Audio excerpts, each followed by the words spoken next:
எல்லாருக்கும் வணக்கம். இன்னைக்கு இருக்கிற சூழல்ல பெண் குழந்தைகளின் பாதுகாப்பு எவ்வளவு முக்கியம்ன்றது நம்ம எல்லாருக்குமே நல்லா தெரியும்.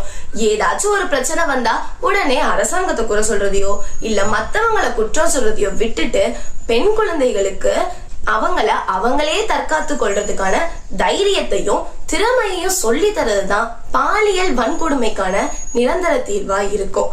தற்காப்பு கலை அப்படிங்கிறது ஏதோ சண்டை போறது மட்டும் இல்லைங்க.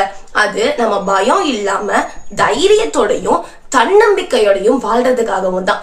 இத ஒவ்வொரு வீட்டுக்கும் கொண்டு போனோம் அப்படின்னா அதற்கான ஒரே வழி பள்ளிக்கூடங்கள் தான். படிப்புக்கும் விளையாட்டுக்கும் தர்ற அதே முக்கியத்துவத்தை இந்த தற்காப்பு கலைக்கும் கொடுக்கணும்.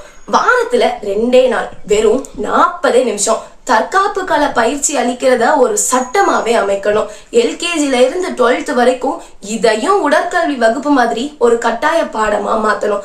இதனால படிப்பு கண்டிப்பா பாதிக்காது, குழந்தைகளுக்கு மன அழுத்தம் இருக்காது.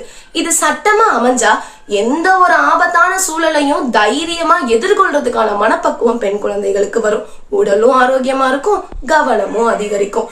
அரசு பள்ளிகள் மட்டும் இல்லாம தமிழ்நாட்டுல இருக்கிற ஒவ்வொரு பள்ளிகள்லயுமே இந்த சட்டத்தை நடைமுறைப்படுத்தணும். அது மட்டும் இல்லைங்க, இந்த பரந்த உலகத்துல பாலியல் வன்கொடுமை என்னும் பாதாள குழியிலிருந்து ஒவ்வொரு பெண் குழந்தையும் மேல வர்றதுக்கான ஏணிப்படியா இந்த சட்டம் அமையும். மாண்புமிகு முதலமைச்சர் அவர்கள் இந்த கோரிக்கையை பரிசீலித்து பெண் குழந்தைகளோட பாதுகாப்பை உறுதி செய்ய இந்த சட்டத்தை கொண்டு வரணும்னு கேட்டுக்கிறேன். பெற்றோர்களாகிய உங்களுக்கும் உங்க குழந்தைகளை தைரியமா வளர்க்கறதுக்கான பொறுப்பு இருக்கு. அதனால இந்த வீடியோவை முடிஞ்ச அளவுக்கு ஷேர் பண்ணி முதலமைச்சர் அவர்களின் பார்வைக்கு கொண்டு செல்ல உதவுங்க.